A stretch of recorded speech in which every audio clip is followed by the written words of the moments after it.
하나님 말씀 신약성경 마태복음 5장 13절에서 20절까지 말씀을 읽겠습니다. 제 성경으로는 신약성경 5쪽입니다. 한 목소리로 같이 읽도록 하겠습니다. 5장 13절부터 20절입니다. 너희는 세상의 소금이니 소금이 만일 그 맛을 잃으면 무엇으로 짜게 하리요? 후에는 아무 쓸데없어 다만 밖에 버려져 사람에게 밟힐 뿐이니라. 너희는 세상의 빛이라. 산 위에 있는 동네가 숨겨지지 못할 것이요 사람이 등불을 켜서 말 아래에 두지 아니하고 등경 위에 두나니 이러므로 집안 모든 사람에게 비치느니라. 이같이 너희 빛이 사람 앞에 비치게 하여 그들로 너희 착한 행실을 보고 하늘에 계신 너희 아버지께 영광을 돌리게 하라. 내가 율법이나 선지자를 폐하러 온 줄로 생각하지 말라.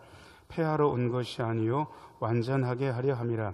진실로 너희에게 이르노니 천지가 없어지기 전에는 율법의 1.1획도 결코 없어지지 아니하고 다 이루리라.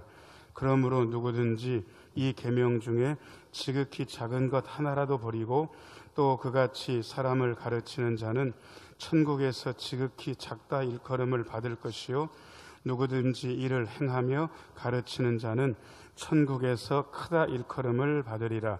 내가 너희에게 이르노니 너희 의가 서기관과 바리새인보다 더 낫지 못하면 결코 천국에 들어가지 못하리라. 아멘. 잠시 기도하고 하나님 말씀 듣습니다. 은혜로우신 주님, 이 시간 말씀하여 주시고 주의 말씀 듣는 중에 주의 말씀이 거침없이 성도들의 심령 속으로 흐르며 주의 영이 우리의 심령 속에서 약동하는 시간 되게 하여 주옵소서. 주의 말씀에 사로잡히게 하여 주옵소서. 예수님 이름으로 기도하옵나이다. 아멘. 예, 오늘 3부 예배 나오신 모든 분들 하나님의 은혜 가득하기를 축원합니다. 잘 나오셨습니다. 믿음과 삶의 문제는 그야말로 중요한 문제입니다. 어떻게 믿을 것인가에 대해서 성경에 나옵니다. 그래서 우리는 그 방법대로 예수님을 영접했습니다. 그리고 믿는 사람으로 이 자리에 앉아 있습니다. 그런데 삶은 녹록하지 않습니다. 예수 믿는 사람으로 앉아 있을 때는 그냥 평온하고 괜찮은데 예수 믿는 사람으로 세상에서 살아가기는 만만치 않게 어렵습니다. 예수 믿는 사람 어떻게 살 것인가라는 이 중요한 문제에 우리는 정확한 정답을 사실은 알고 있습니다. 예, 여러분들도 알고 계시고 저도 알고 있는 정답이니까 자, 저를 따라서 하세요. 하나님의 자녀답게, 예수님의 제자답게, 예, 하나님의 자녀답게, 예수님의 제자답게. 예, 한마디로는 되는데 다시 물으면 어떻습니까? 도대체 어떻게 살아야 하나님의 자녀답게 사는 거냐고, 어떻게 살아야 예수님의 제자답게 사는 것이냐고 물으면 답을 할 수 있으십니까? 예, 성경에 정확한 답이 나와 있습니다. 마태복음 5장, 6장, 7장을 산상수훈, 산상보훈, 산상설교라고 합니다. 예수님께서 산에 올라가 앉으셨습니다. 무리들이 나왔습니다. 제자들도 그 앞에 앉아 있습니다. 예수님께서 입을 열어 가르쳐 말씀을 시작하셨습니다. 심령이 가난한 자는, 그렇게 말씀을 시작하시면서 그 산 위에서 무리들과 제자들에게 설교하신 내용이 마태복음 5장, 6장, 7장 산상보훈이라 그렇게 이야기합니다. 읽어보면 그야말로 하나님 나라의 실천 윤리라고 신학자들이 얘기하는 예수님의 제자는 어떻게 사는 것인가, 하나님의 자녀는 어떻게 사는 것인가에 대한 이야기가 나옵니다. 구태여 설명이 필요 없고요. 그냥 들으면 고개가 끄덕여지는 그런 말씀, 그러나 굉장히 부담스러운 말씀들이 있습니다. 오늘 말씀도 그런 유의 말씀입니다. 그야말로 눈에 보일 듯이 정확하게 말씀하셨지만 지키려고 하면 만만치 않습니다. 3가지 말씀드리고 싶습니다. 첫 번째, 자, 저를 따라서 하세요. 우리는 세상의 소금입니다. 예, 13절 말씀 읽어보겠습니다. 13절입니다. 같이 읽겠습니다. 너희는 세상의 소금이니 소금이 만일 그 맛을 잃으면 무엇으로 짜게 하리요? 후에는 아무 쓸데없어 다만 밖에 버려져 사람에게 밟힐 뿐이니라. 아멘. 13절 말씀 좀 붙잡고 계세요. 우리는 소금에 대해서 너무 잘 압니다. 너무 잘 알고 있기 때문에 소금이 그 맛을 잃는 경우가 있나라고 물으면 우리는 소금이야 의뢰 짜지 뭐 이렇게 생각하기가 쉽습니다. 예, 근데 저는 어떤 권사님이 김치를 다 담궈 놓으시고 목사님 이번 김장은 실패했어요 그렇게 하는 걸 들었습니다. 왜요? 그러니까 김치에서 쓴맛이 나는데 이유를 다 살펴보니까 뭐가 잘못된 것 같습니까? 소금이 잘못된 거예요. 진짜 좋은 소금은 천일염 보통 쓰시잖아요. 소금 이렇게 혀에다 이렇게 올려놓고 보면요, 살짝 단맛이 나고 그런 그래서 간수도 잘 빠지고 하는 그런 소금 분명히 그렇게 해서 썼는데 소금에 쓴맛이 있어서 김치가 쓰다고 이야기하는 걸 들었습니다. 그래도 그 쓴 소금 안에는 짠맛도 있으니까 봐줄만 한데 중근동 지방에는 상황이 좀 다릅니다. 거기는 천일염은 잘 안 쓰고요. 소금 광산에서 소금을 캐서 씁니다. 그리고 그걸 부셔가지고 소금으로 조미료 같은 걸 하는데 진짜 어떤 소금은 딱 모양새는 소금인데 딱 맛을 보면 짠맛은 일절 없고 쓴맛만 있는 소금이 있다는 거예요. 여러분 짠맛은 일절 없고 쓴맛만 있는 소금은 어떻게 될 것 같습니까? 조미료로 씁니까? 못 씁니까? 못 써요. 그 못 쓰는 이야기를 지금 13절이 하고 있습니다. 5번째 줄, 6번째 줄 같이 한번 읽겠습니다. 시작. 다만 밖에 버려져 사람에게 밟힐 뿐이니라. 그냥 소금 이야기하면 이게 너무 편하네요. 아이고 못 쓰는 소금 밖에 버려서 밟아버리면 되지. 그런데 이게 소금의 얘기가 아니고 세상의 소금이 되어야 할 우리 얘기라고 하면 이거는 그야말로 심각합니다. 유럽의 교회는 힘을 잃었습니다. 아니요, 힘을 잃기 전에 세상의 소금으로서의 사명을 감당을 못했던 것 같습니다. 그래서 사람에게 버려지기 시작했습니다. 수천 명이 넘었던 출석교회를 자랑했던 교회, 그리고 선교사를 파송했던 교회들이 점점 어려워지기 시작했습니다. 그리고 문을 닫았습니다. 건물 유지비도 감당을 못하니까 그 건물을 매각하기 시작했습니다. 어디가 샀냐 그러면 나이트클럽, 술집들이 그 건물을 샀습니다. 그래서 유럽에 가보면 그전까지는 교회 건물이었는데 나이트클럽, 술집으로 변한 그러한 데가 굉장히 많습니다. 여러분 왜 그랬을까요? 버려진 것입니다. 그 전에 세상의 소금이라 해야 되는데 그야말로 세상이 예수 믿는 사람들 보고 야 예수 믿는 사람들 때문에 세상 살만 난다라고 그렇게 여겨야 되는데 그렇게 살지 못했던 것 같습니다. 그래서 맛을 잃었고 버려졌고 밟힌 겁니다. 요즘은 세상이 교회를 비난하는 것을 두렵게 여기지 않습니다. 그냥 밟으려고 그럽니다. 여러분 세상이 잘못 오해해서 그렇다. 물론 오해한 부분도 있죠. 그러나 많은 부분 우리가 세상의 소금 노릇을 해야 되는데 소금의 역할을 잘 못하기 때문에 그런 게 아닐 거라고 생각해 보암직도 합니다. 특별히 어떤 게 문제가 있는지 골로새서 4장 6절 찾지 않으셔도 됩니다. 화면에 나옵니다. 골로새서 4장 6절 같이 한번 읽겠습니다. 시작. 너희 말을 항상 은혜 가운데서 소금으로 맛을 냄과 같이 하라. 그리하면 각 사람에게 마땅히 대답할 것을 알리라. 아멘. 여기 보면 너희 말을 항상 은혜 가운데서, 그 다음 여러분들 해보세요. 무엇으로 맛을 냄과 같이? 소금으로. 그야말로 그냥 말은 맛이 없는데 소금을 살살 해가지고 그 말에 맛이 나게 하라고, 은혜의 맛이 나게 하라고, 예수 믿는 맛이 나게 하라고 이야기합니다. 그런데 요즘 예수 믿는 분들이요 말을 은혜롭게 하지 않습니다. 예수 믿는 사람들끼리 있을 때도 말을 은혜롭게 하지 않을 뿐더러 안 믿는 사람이 보는 데서도 말을 은혜롭게 하지 않습니다. 심지어 저는 죄송합니다 이런 얘기해서 목사끼리 싸우면서 성도들 앞에서 쌍욕하면서 싸우는 것도 제가 봤습니다. 아니 목사들 앞에서 목사끼리 쌍욕하면서 싸우는 건 목사가 이해할 거니까. 그런데 거기 처음부터 끝까지 성도들이 다 있었는데 제발 나가시라고 하고 싶더라. 누구는 그렇게 얘기하더라고요. 성질껏 예수 믿는다고. 여러분 그 말씀에 동의하십니까? 성질껏 예수 믿는다고, 그 못된 성질대로 예수 믿고 그 성질대로 하나님 앞에서 신앙생활을 한다고. 저는 그 말 싫어합니다. 성질대로 예수 믿는 거 아닙니다. 자, 저를 따라서 하세요. 성질대로 예수 믿지 말고 말씀대로 예수 믿읍시다. 그런데 예수를 믿으면서 성질대로 믿는 거예요. 세상의 소금 역할은 고사하고 세상에서 쓴맛만 내게 하는 그런 사람들로 우리는 때때로 움직였던 것입니다. 소금이 맛을 잃는다면 어떻게 될 것인가? 여러분, 예수 안 믿는 분들이 예수 믿는 분들의 사는 것 보면서 야, 여러분들 때문에 세상 살만 납니다라고 그러면 얼마나 좋겠습니까? 그야말로 그런 소리 들을만 하지 않습니까? 자, 옆에 있는 분들, 앞뒤로 있는 분들 얼굴 보시면서 장로님, 권사님, 집사님 덕분에 세상 살만 납니다. 한번 해보세요. 자, 시작. 장로님, 집사님, 권사님 때문에 세상 살만 납니다. 예, 그래야 되는 거예요. 그래야 예수 믿는 거예요. 예, 저는 여러분들한테 그런 소리 들었으면 좋겠습니다. 목사님 덕분에 세상 살만 납니다. 뭐 아직까지 제가 부족하다 해도요, 여러분들이 그렇게 격려하시면 제가 그렇게 살아볼 용의가 있으니까 목사님 덕분에 세상 살만 납니다. 한 번만 좀 해주세요. 자, 시작. 예, 감사합니다. 아직은 부족해도 제가 그렇게 살아보려고요. 저는 여러분들 때문에 세상 살만 납니다. 예, 그 얘기 여러분들 한 분 한 분 붙잡고 하고 싶습니다. 예수 안 믿는 분들이 예수 믿는 분들을 보고 당신 때문에 세상 살만 난다고. 세상에 소금 노릇 해야 되지 않겠습니까? 자, 저를 따라서 하세요. 우리는 세상의 소금입니다. 예, 그 다음에 두 번째 비춰줘 보세요. 자, 저를 따라서 하세요. 우리는 세상의 빛입니다. 예, 14절 말씀 예, 같이 한번 읽겠습니다. 시작.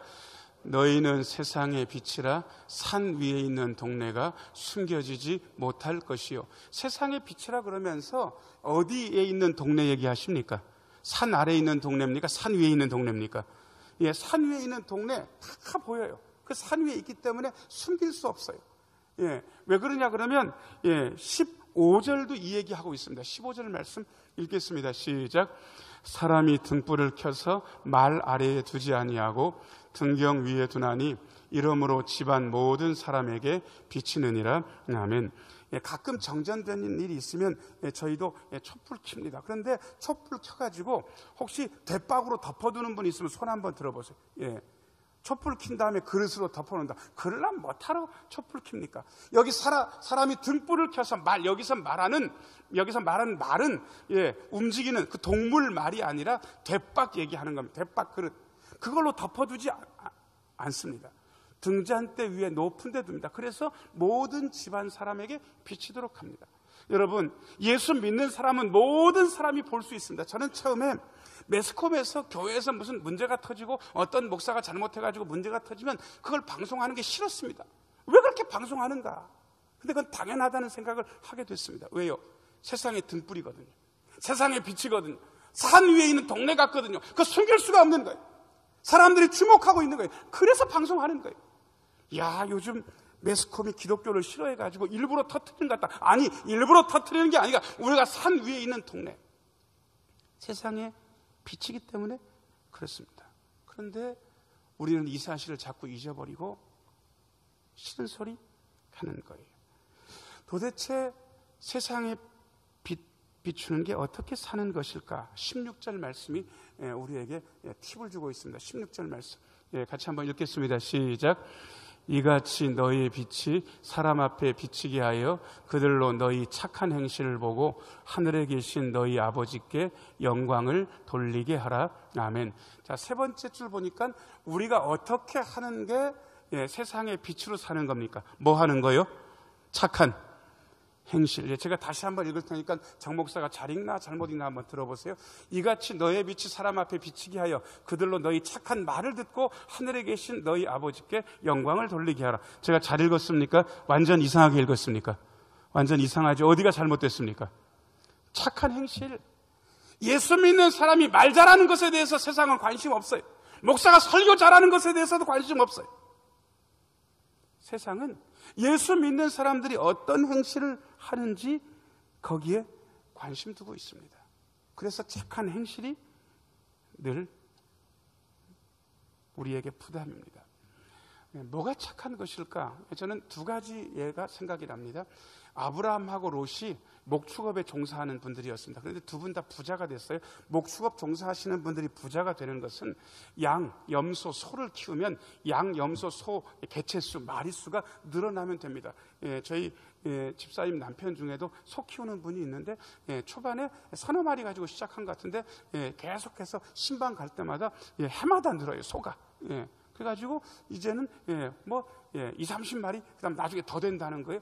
여러분, 재산이 늘어나는 거예요. 그런데 아브라함과 롯의 재산은 너무너무 많은 거예요. 그래서 목초지도 한정되어 있는데 부족하고 물도 부족하고 그러니까 아브라함의 목자랑 롯의 목자가 다투기 시작했습니다. 자칫 잘못하면 종들 다툼이 아브라함과 롯의 사이도 갈라지게 생긴 거예요. 그래서 아브라함이 롯한테 얘기합니다. 우리 가나안 족속들 앞에서 싸우면 되겠냐?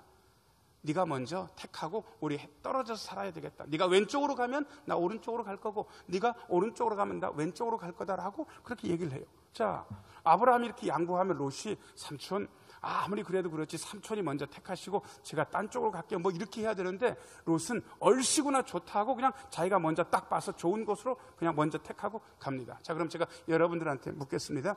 양보하지 않은 롯하고 양보한 아브라함 중에 누가 착합니까? 1번 양보하지 않은 롯이 착하다. 2번 양보한 아브라함이 착하다. 자, 1번과 2번 중에 어느 게 정답입니까? 2번. 얘기할 것도 없이 양보하는 사람이 착한 거예요. 우리는 착한 것에 대해서 헷갈리지 않아요. 착한 게 뭔지 잘 알아요. 아브라함의 아들 이삭은 100세 때 얻은 아들입니다. 얼마나 귀합니까? 그런데 하나님께서 이상한 명령을 아브라함에게 내리셨습니다. 내가 지시한 산에 가서 이삭을 번제로 드리라고 이야기합니다. 여러분, 번제가 뭔지 아세요? 옛날 치킨은 이렇게 배만 갈라가지고 통째로 튀기는 게 방법이라면 요즘은 생선을 여러 토막 내가지고 그렇게 굽든지 튀기든지 해서 나오는데요. 번제는 치킨처럼 만들어가지고 불에 살리는 겁니다. 여러분, 끔찍한 제사입니다.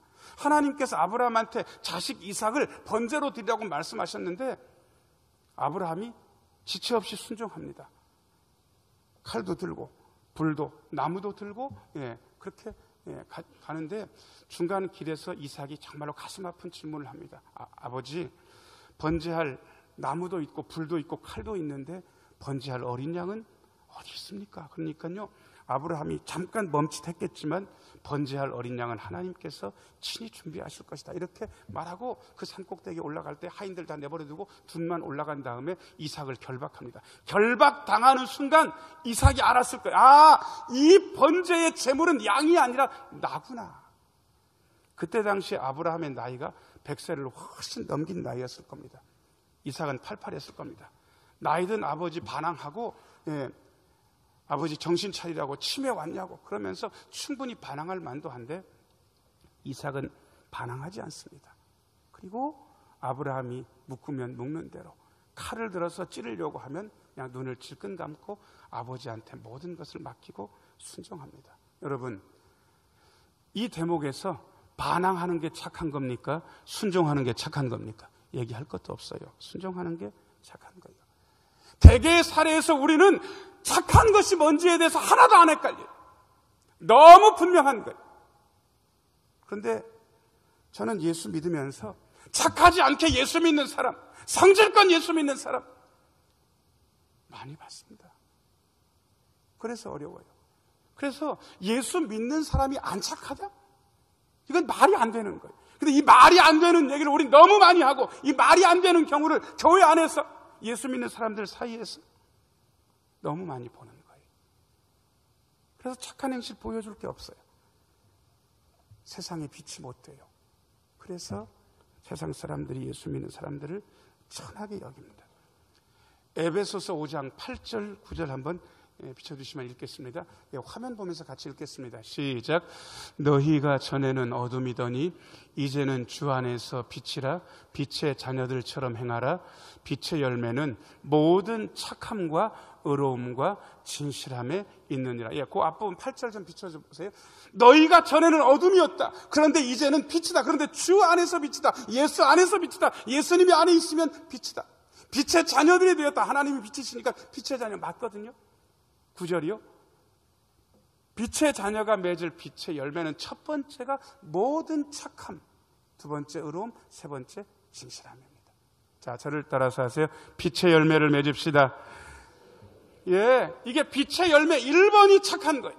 양보하는 삶, 순종하는 삶. 이런 삶을 족장들, 아브라함이, 이삭이 우리에게 보여줬어요. 그런데 우리는 그 착함의 길을, 그 양보의 길을, 그 순종의 길을 가기를 마다하고 그냥 살던 대로 살아요. 여전히 어둠인 것처럼 말입니다. 아니요, 그렇게 해서는 안 됩니다. 제대로 착한 행실을 보여주면 세상 사람들이 우리를 보고 희망을 느끼고, 그리고 세상 사람들이 우리를 보고 하나님께 영광을 돌립니다. 자, 저를 따라서 하세요. 세상에 희망이 되게 하소서. 예, 세상의 빛으로 살면 세상에 희망이 됩니다. 자, 그 다음에 세 번째 비춰줘 보세요. 자, 하나님의 자녀는 어떻게 사는 것인가? 자, 말씀을 행하며 가르침으로 바꿔주세요. 자, 저를 따라서 하세요. 하나님의 자녀는 말씀을 행하며 말씀을 가르칩니다. 예, 19절 말씀 읽겠습니다. 19절입니다.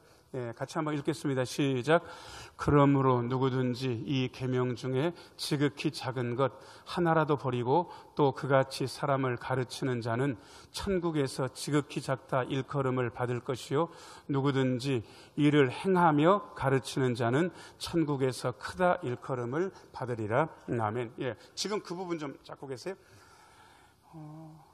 예수 믿는 성도들의 문제는 듣기는 많이 듣는데, 듣기는 많이 하고 실천, 행하는 건 잘 못하는 게 성도들의 문제입니다. 목사들의 문제는 잘 가르치는데 가르치는 것만 하고 가르치는 대로 살지 못하는 것, 이게 큰 문제입니다. 들었으면 실천해야 되지 않습니까? 가르치면 가르치는 대로 본인도 행해야 되지 않습니까? 이게 안 되는 거예요. 제가 아는 목사님 한 분이 제가 참 존경하는 분인데 성경도 많이 보시고 기도도 많이 하세요. 근데 저한테 어떻게 그렇게 성경을 많이 보시고 기도를 오래 하게 되셨냐고 제가 여쭤보니까 그분이 웃으면서, 목사님, 내가 반은 실패해서 그래. 큰 교회 담임하니까 얼마나 바쁩니까? 그래서 담임을 하기 시작했는데 그분은 딱 2마디 가르쳤대. 당시 그렇게 얘기를 했어요. 성도들한테 기도하라고, 말씀 읽으라고 딱 2마디밖에 안 가르치고, 아무튼 목회가 성경 읽고 기도하는 것 쪽으로 계속 해나가는데 워낙 바쁜 거예요. 큰 교회니까. 근데 정작 본인은 설교하시면서 기도하라고, 말씀 읽으라고 가르쳐 놓고는 당신이 말씀을 못 읽어. 당신이 기도를 못 해요. 7, 8년 목회하시다가 이분이 탈진하셨어요. 탈진할 때 기도원 가서 기도하시면서 하나님께서 책망하시더랍니다. 야, 너는 기도하라고 가르쳐놓고 기도했냐? 너는 말씀 읽으라고 가르치면서 말씀 읽었냐? 아주 가슴에 꽂히는 말씀 하나님 앞에 듣고 그 다음부터 회개하고 기도하는 일, 말씀 읽는 일에 이분이 매진하기 시작했습니다. 오전엔 잘 신방조절 안 하고, 그리고 성도들도 그 사정을 알고 도와줬어요. 근데 기가 막힌 건 그렇게 기도하고 말씀 읽는 일에 매진하면서 교회가 더 잘 되더라는 겁니다. 여러분, 우리가 가장 해야 되는 일, 그 일을 본인이 가르쳤으면 가르친 대로 행해야 되잖아요. 자, 저를 따라서 하세요. 가르친 대로 실천합시다. 예, 여러분이 저한테 잘 얘기해 주시면 제가 정신 번쩍 날 것 같습니다. 목사님, 가르치는 대로 실천하세요. 자, 저한테 한번 얘기를 해 주세요. 여러분들이. 자, 시작. 예, 제가 그렇게 하겠습니다. 제가 가르쳤으면 저도 실천하겠습니다. 그래서 제가 여러분들한테 말씀드릴 게 있습니다. 여러분은 설교 많이 들으시잖아요. 들으시면 들은 것으로 끝내지 않으셨으면 좋겠습니다. 우리는 들으면서 의뢰받습니다. 고개를 끄덕입니다. 말씀에 아멘도 합니다. 그런데 거기까지면 말입니다. 거기까지면 되겠습니까? 들었으면 실천해야죠. 자, 저를 따라서 하세요. 말씀을 들었으면 실천합시다. 예, 말씀을 들었으면 실천하고, 말씀을 가르쳤으면 그 말씀대로 실천해야 됩니다. 20절에는 충격적인 얘기, 아니 어떻게 보면 우리가 다 알고 있는 얘기를 하시는지도 모르겠습니다. 20절 말씀 같이 한번 읽겠습니다. 시작. 내가 너희에게 이르노니 너희 의가 서기관과 바리새인보다 더 낫지 못하면 결코 천국에 들어가지 못하리라. 아멘. 여러분, 예수님께서 왜 서기관과 바리새인 이렇게 트집 잡으시면서 왜 이렇게 억하심정 가지고 계속 찝으십니까? 이유가 있습니다. 마태복음 23장 3절 말씀 화면에 나올 겁니다. 마태복음 23장 3절 말씀 같이 한번 읽겠습니다. 시작. 그러므로 무엇이든지 그들이 말하는 바는 행하고 지키되 그들이 하는 행위는 본받지 말라. 그들은 말만 하고 행하지 아니하며. 여러분, 왜 서기관과 바리새인들이 예수님께 꾸중 듣고 예수님의 심판 발언을 받습니까? 이유는 한 가지예요. 말을 잘못해서 그런 게 아니에요. 말은 하는데 실천하지 않는다. 말만 하고 행하지 않는다. 그러니 제자들아, 너희는 서기관 바리새인들이 말하면 말한 대로 실천해라. 제발 그 대신 그들의 행위는 본받지 말라. 혹시 세상 사람들이 우리한테 이런 식으로 얘기하는 거 아니겠습니까? 예수 믿는 사람들이 하는 말은 따르지만 그들이 하는 행위는 본받지 말라고. 이 얘기 들으면 진짜 심각하지 않습니까? 어떤 분이 얘기하는 거 제가 들었습니다. 초반에는 예수 믿는 사람들은 달라, 뭐가 달라도 이렇게 평가했습니다. 그런데 조금 지나니까 예수 믿는 사람도 별 수 없어, 똑같아. 그런 얘기 들었습니다. 그런데 요즘 뭐라 그런지 아세요? 예수 믿는 것들이 더하다고. 여러분, 어느 게 정상입니까? 예수 믿는 사람도 별 수 없어. 예수 믿는 것들이 더해. 이게 정상입니까? 안 그래요. 예수 믿는 사람은 다르다. 이 얘기 들어야 되는 거 아니겠습니까? 그럼 어떻게 해야 됩니까? 들었으면 실천해야 됩니다. 이게 하나님의 자녀들이 사는 법입니다. 자, 저를 따라서 하세요. 우리는 세상의 소금입니다. 우리는 세상의 빛입니다. 우리는 말씀을 실천합니다. 들은 말씀 실천하고 가르친 말씀 실천하면서 우리는 세상의 소금과 빛의 역할을 감당해냅니다. 우리 예수님께서 이렇게 요구하셨고 우리는 힘들고 괴로워도 세상의 소금, 세상의 빛, 말씀을 들었으면 실천하고 말씀을 가르쳤으면 그대로 행하는 그 삶을 따르려고 합니다. 힘겨워도 이 같은 예수님의 길에 동참하시고 아름다운 예수님의 칭찬을 얻게 되시기를 예수님의 이름으로 축원합니다. 기도하겠습니다.